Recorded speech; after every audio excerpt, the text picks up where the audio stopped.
Hi there. Welcome back to Haunting Veils. Tonight's mystery begins with a shadow that should not have been there. Late one evening, as the bells of St. Mary Mead's old church fell silent, someone saw it, a dark figure moving across the stained glass window.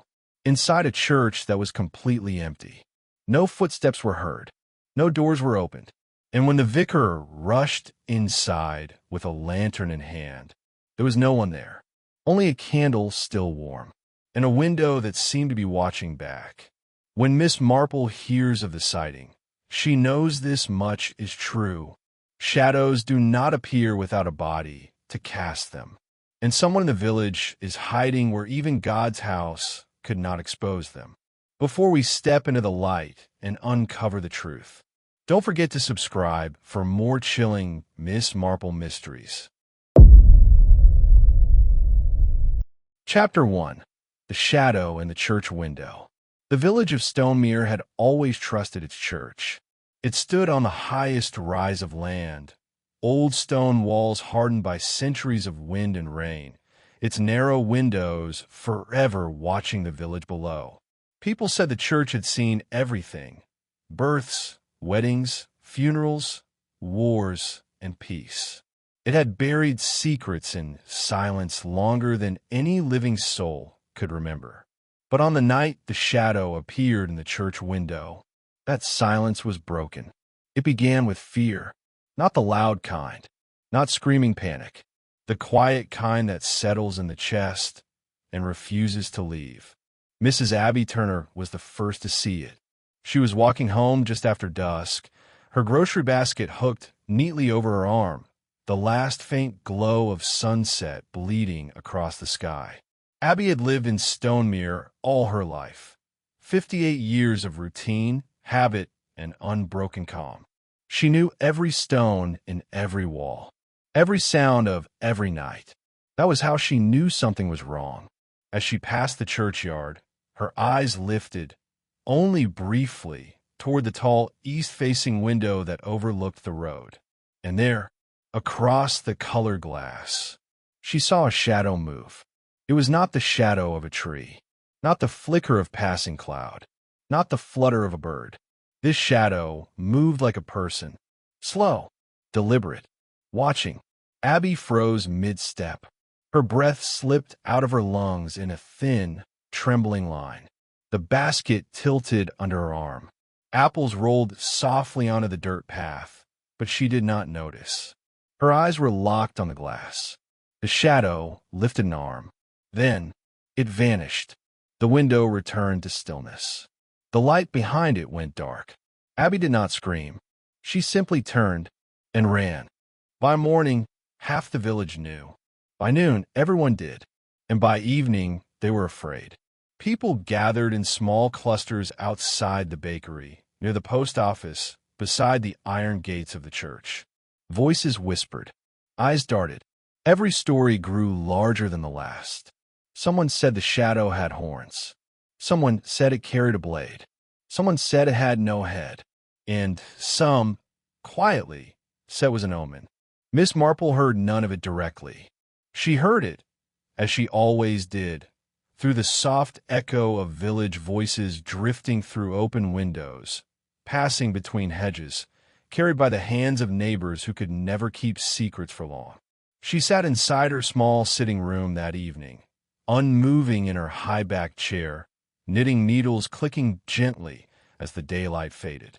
Her gaze rested on the garden beyond the glass. A robin hopped between flower pots. Somewhere a clock chimed once. Miss Marple smiled faintly. A shadow in a window, she murmured to herself. Such things rarely belong to ghosts. There was a knock at the door. Firm, uneasy, urgent.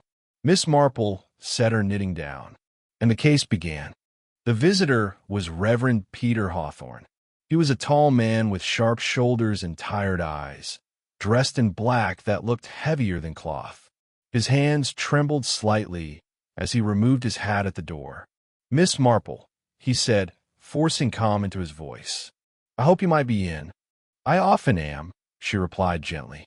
Please come in before your worry chills you. He obeyed without argument. Inside, the simple warmth of the sitting room contrasted sharply with the tension clinging to him. He did not sit at first. He simply stood near the fireplace, staring into the flames. "The church has never been locked," he said at last. Miss Marple raised her eyes. "Never. Not in 140 years," he said. "No one has ever needed to lock it. Until last night." She waited. "We found a side door open this morning," he continued.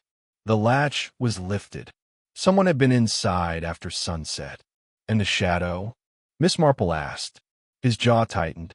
"My assistant dismissed it as imagination," he said. "But too many people saw it from too many places. Something moved inside my church last night."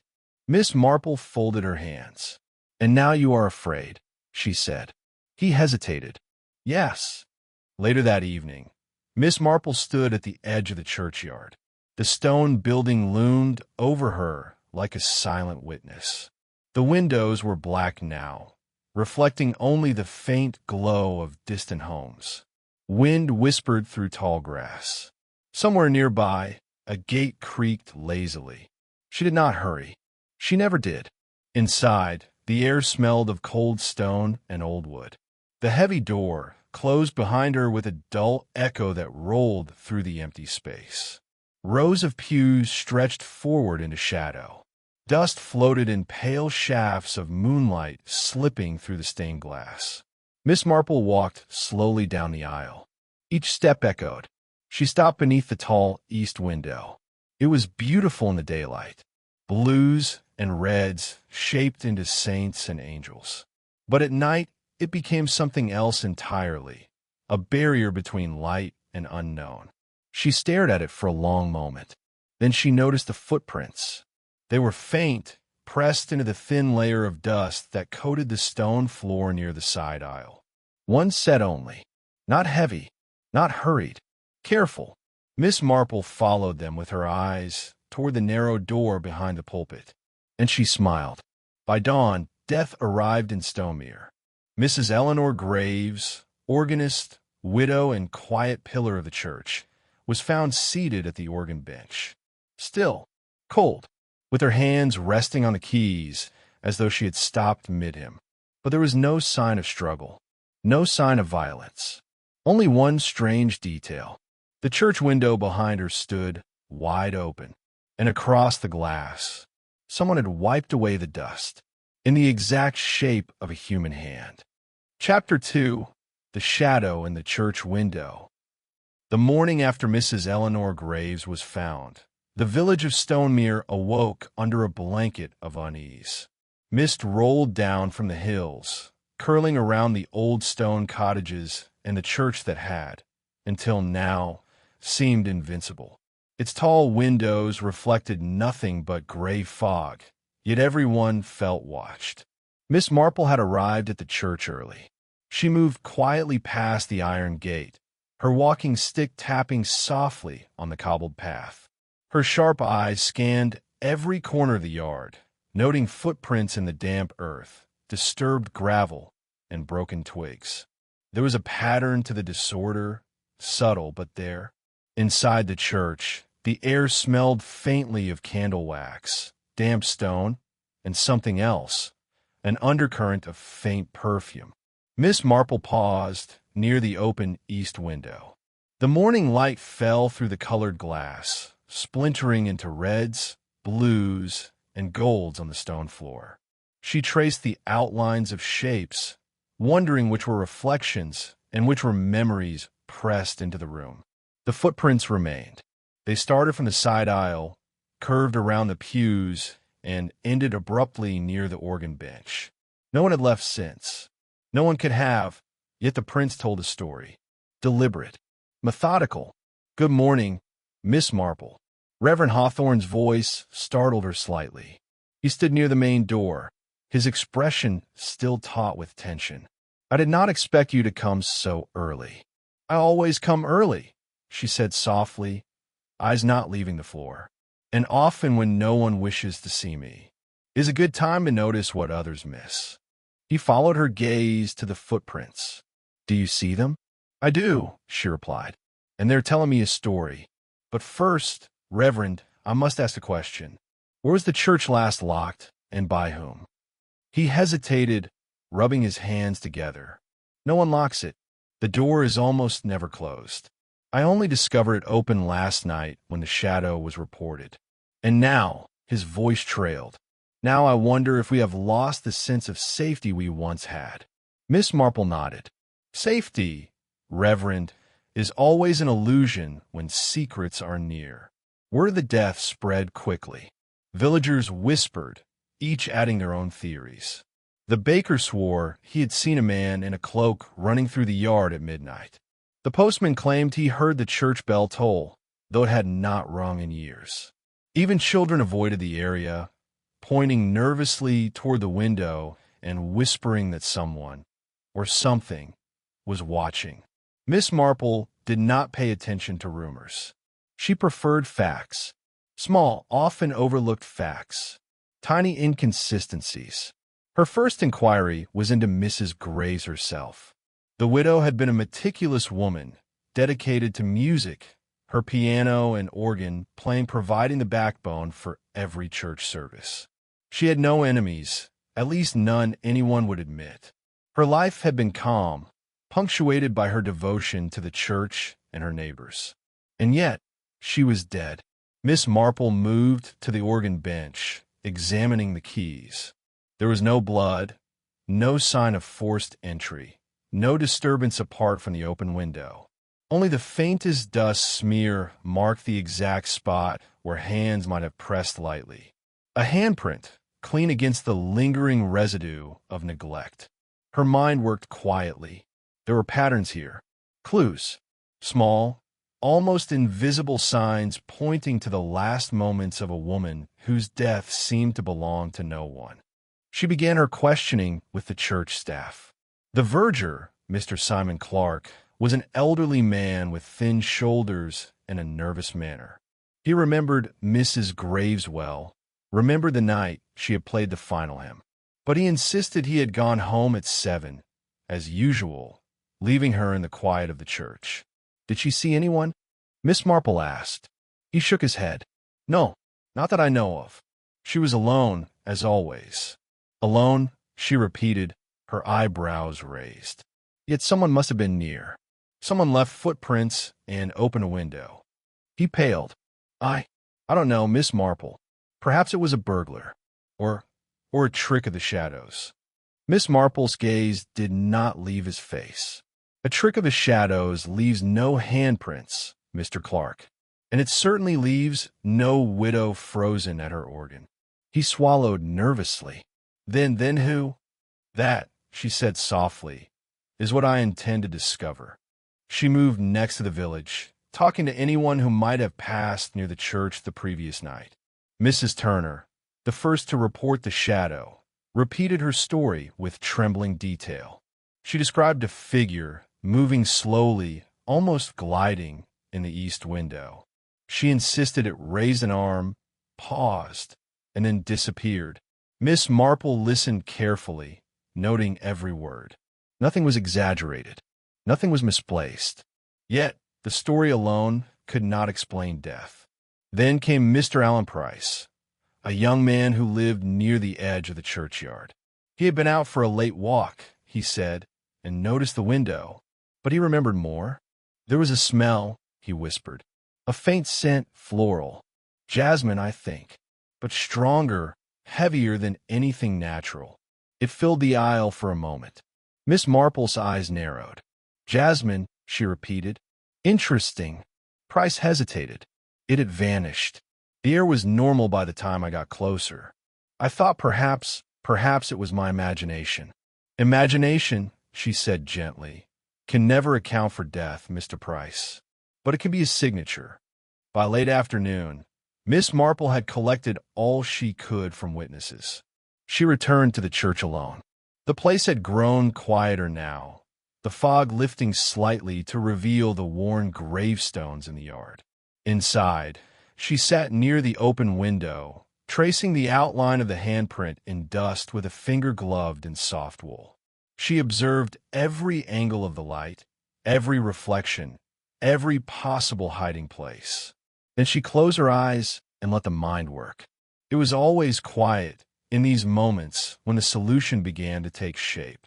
A window left open, a handprint cleaned in dust, a faint scent of jasmine lingering even in daylight, footprints that led nowhere, and a woman frozen in death.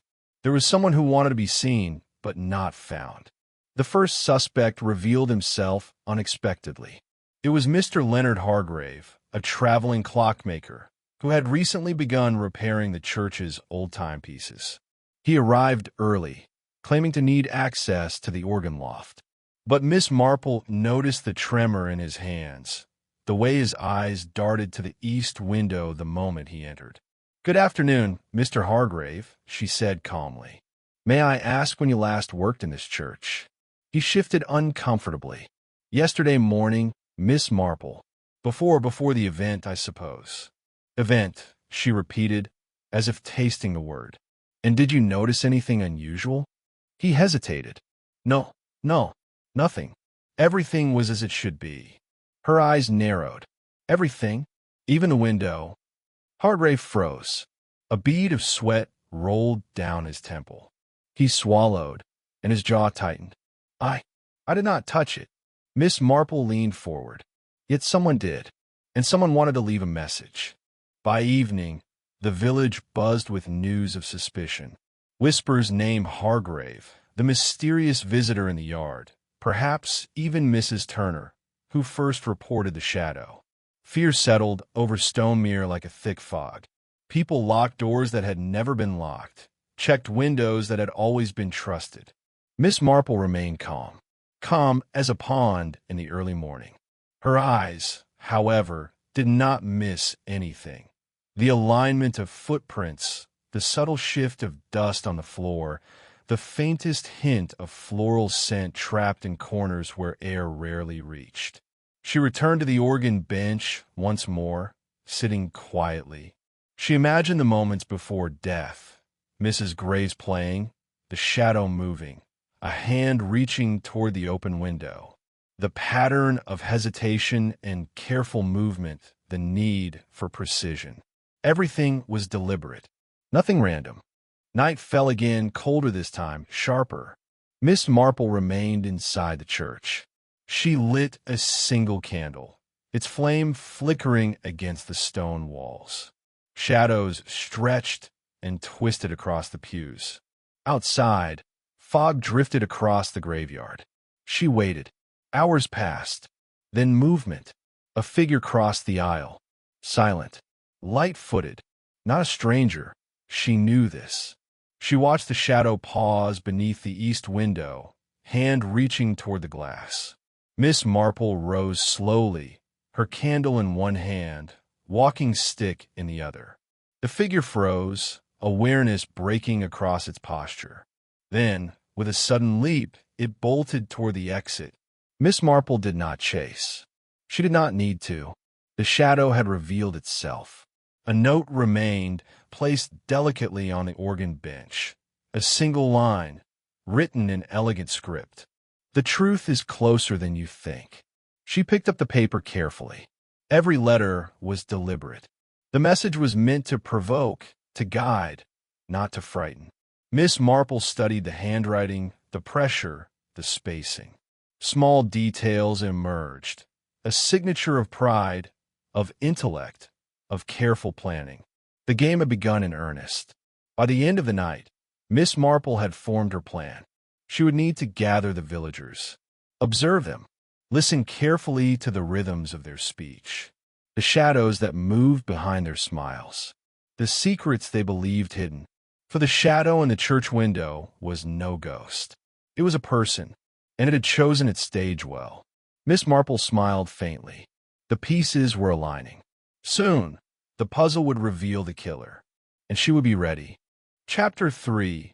The Shadow Reveals Its Face. The church filled slowly. Not with hymns, not with prayer, with fear. Every bench was soon occupied.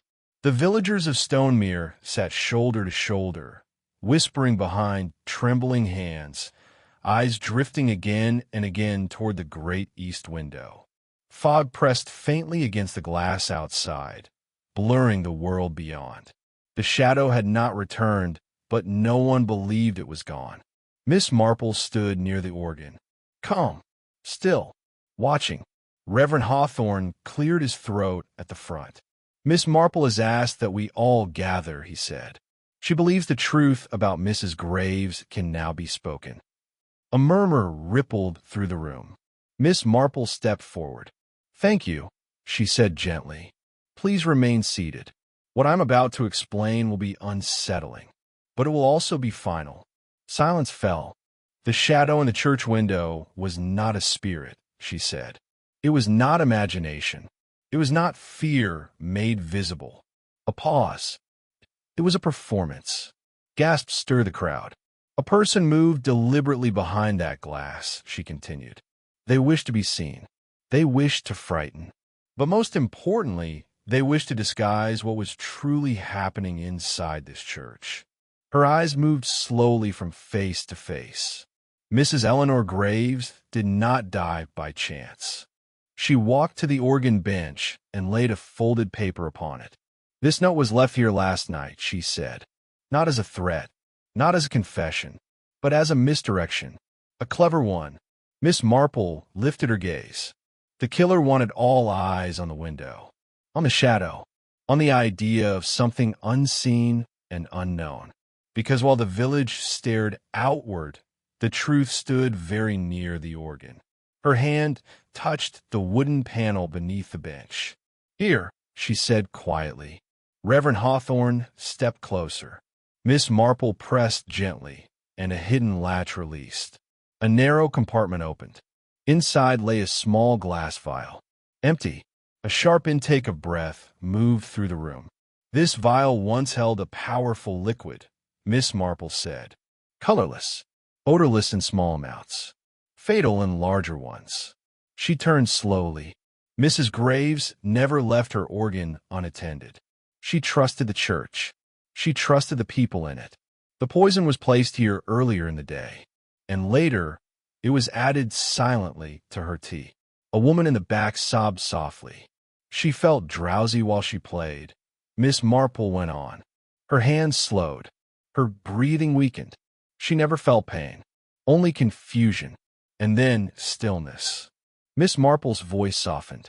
But someone did feel fear. Someone wiped their hand against the window to remove their prints. And someone created the shadow afterward to hide the truth. Her eyes lifted, because the killer was not a stranger in the dark. She turned. The killer was already among us. A long, heavy pause, and she spoke one name. Mr. Leonard Hargrave. The clockmaker stiffened. All eyes turned. What nonsense, he began. You arrived in this village 3 weeks ago, Miss Marple said calmly. You claimed to repair the church clocks, but you worked far more often near the organ. You admired Mrs. Graves' devotion, and you observe her habits. Hargrave's jaw tightened. You carry jasmine oil, Miss Marple continued. A strong scent that clings even in small traces. Mr. Price smelled it in the aisle the night of the shadow. It was on the vial. It is on your cuffs now. Hargrave glanced down without thinking. The room stirred. The footprints near the altar matched your shoes exactly, Miss Marple said. But you cleaned them everywhere except where dust trapped them in corners. You nearly succeeded. He shook his head. No, this is mistaken. You have no proof. Miss Marple turned gently. You once lived in Bridgewell, she said, under a different name. Hargrave froze. You were engaged to Mrs. Graves before her husband married her instead. You left in anger. You returned in silence. Hargrave's breathing quickened. You watched her for weeks, Miss Marple said. And when you saw that she had never stopped wearing her wedding band, you decided she never truly left her life either. I only wanted answers, he whispered. You wanted control, Miss Marple replied softly. And when you realized she would never explain, you chose to make her silent forever. His shoulders collapsed. The room felt as though it had stopped breathing. Reverend Hawthorne stepped forward. "Leonard, is this true?" Tears filled the clockmaker's eyes. "I want to speak with her," he said brokenly. She grew frightened. "I only meant to make her rest, just for a moment. I never meant for her to die." Miss Marple closed her eyes briefly. "Poison never keeps promises," she said. The village constable moved forward and gently took his arm. Hargrave did not resist. As he was led away, his voice echoed weakly behind him. "I only wanted her to remember me." Later, as dawn brushed pale light across the church windows, Miss Marple stood once more beneath the east glass. The shadow was gone, the fear with it. Reverend Hawthorne approached quietly. "You saved this village," he said. Miss Marple smiled faintly. "No," she replied. "The truth did that. I only listened long enough to hear it." She turned toward the door. "Evil likes darkness," she added gently, "but it fears quiet minds." The church bell rang once. Clear, free. If you felt the tension of this mystery, if the shadow held you until the very end, then subscribe to this channel now for more Dark Village secrets and twisted truths. Like the video to support this series. Comment your favorite moment below, and share this story with someone who loves deep mysteries. Because the next shadow is already waiting.